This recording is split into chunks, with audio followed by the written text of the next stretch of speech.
Okay, Neil, nice to meet you here at CES in Las Vegas. And so now that we are here at CES, what do you expect to be the greatest news within television technology this year? Well, I'm not sure what the greatest news will be, but I'm sure that our interest with the TV manufacturers in ultra-high def 4K is certainly going to be a piece of the story. So I'm kind of excited about that.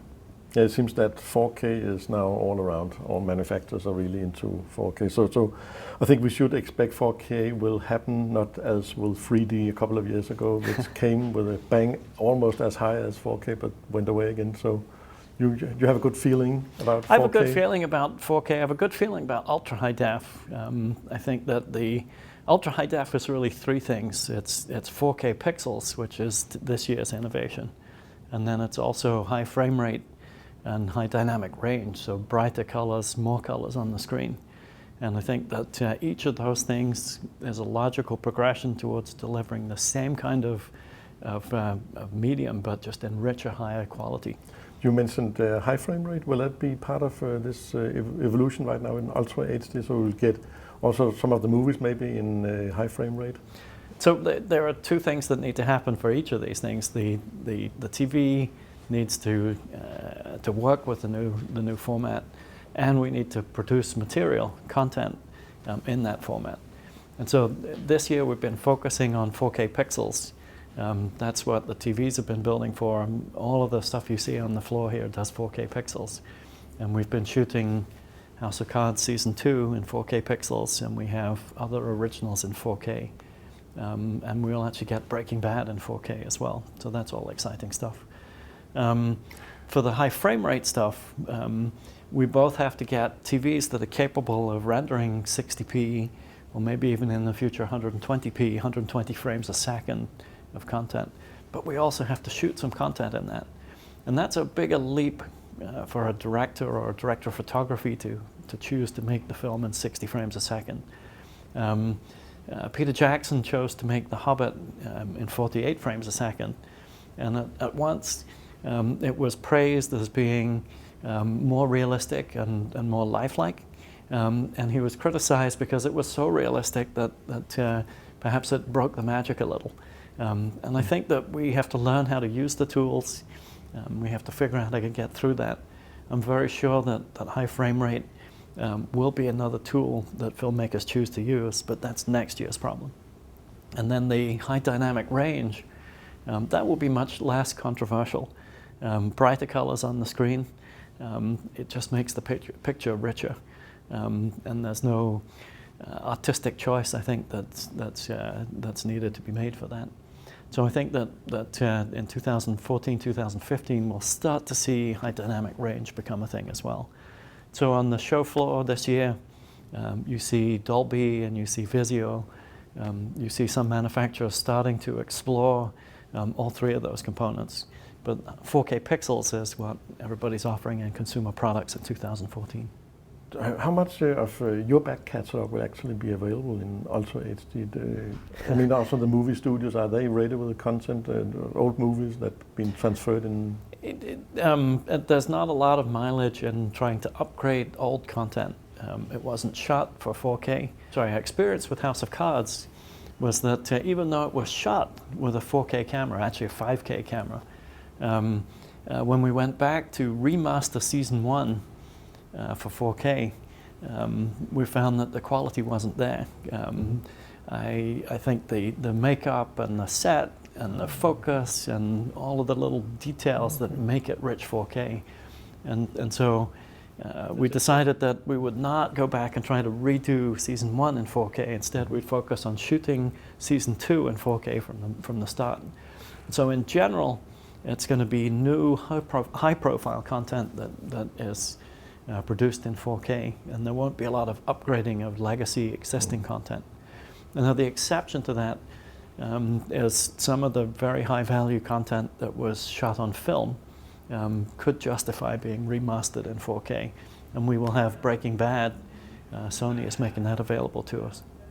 And that, of course, is an example of catalog content that's a few years old that still merits the 4K treatment.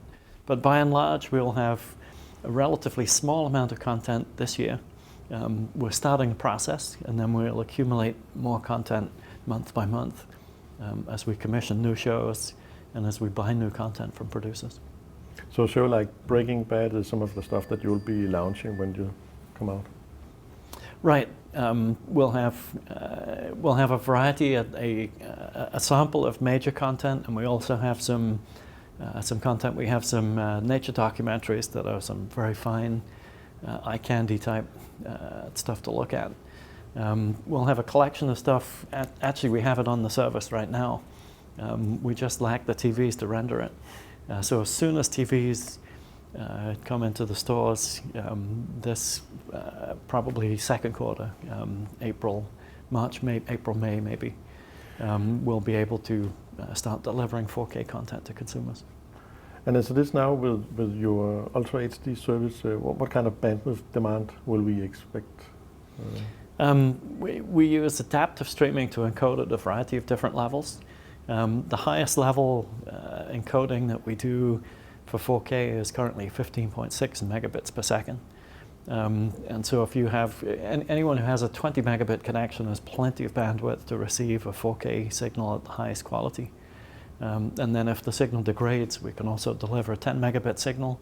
And then of course, if you end up sharing the connection to something, we can seamlessly downshift to lower resolutions and then back up to the ultra high def 4K, depending on the conditions on the line.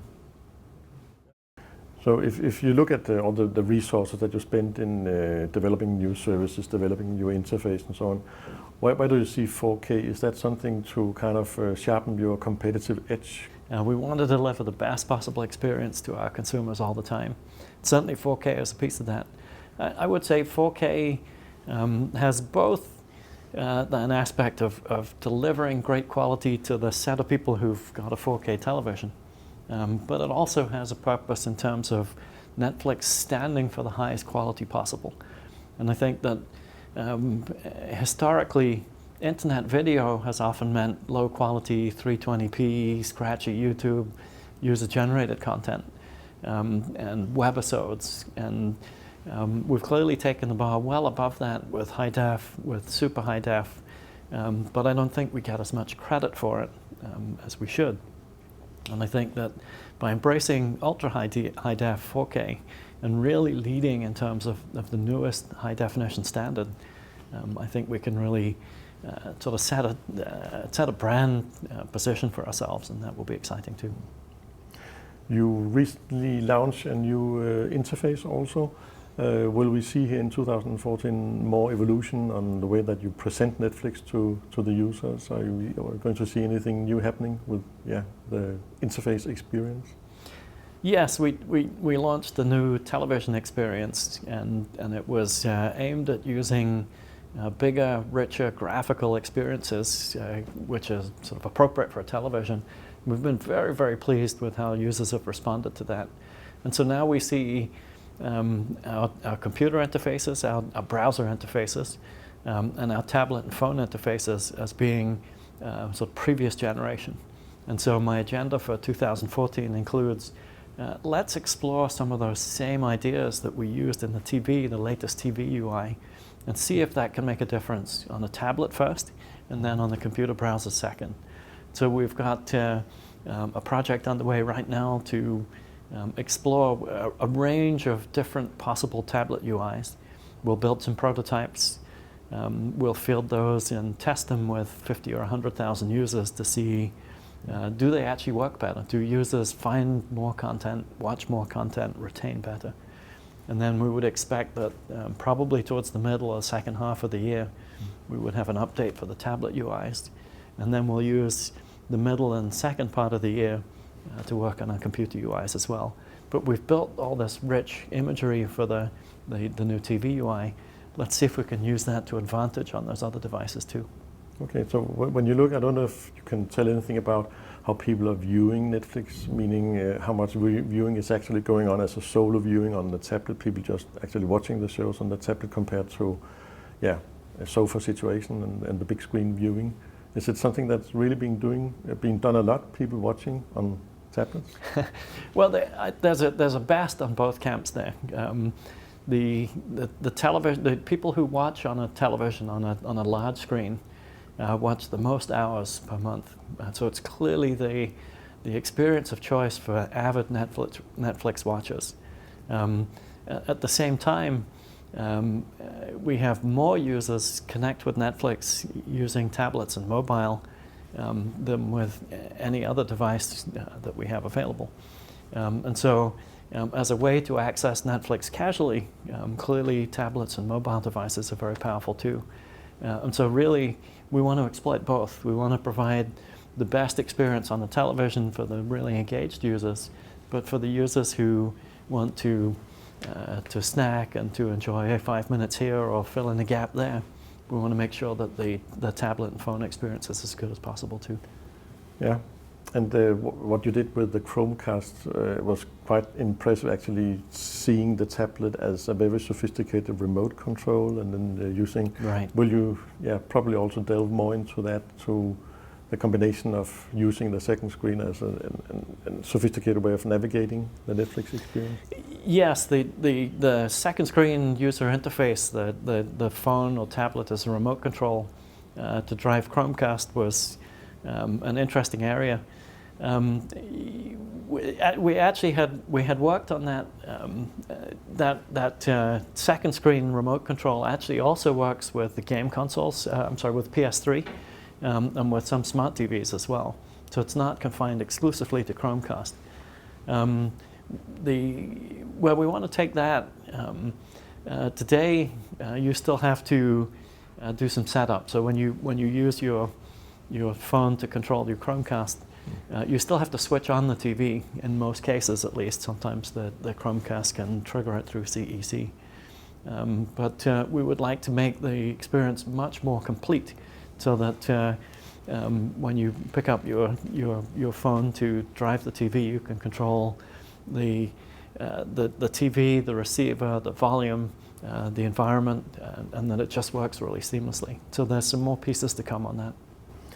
Okay, thanks a lot for your time, Neil, and have a nice CES. And it's very exciting. I'm pleased to be here, and I'm pleased to talk to you. Thanks.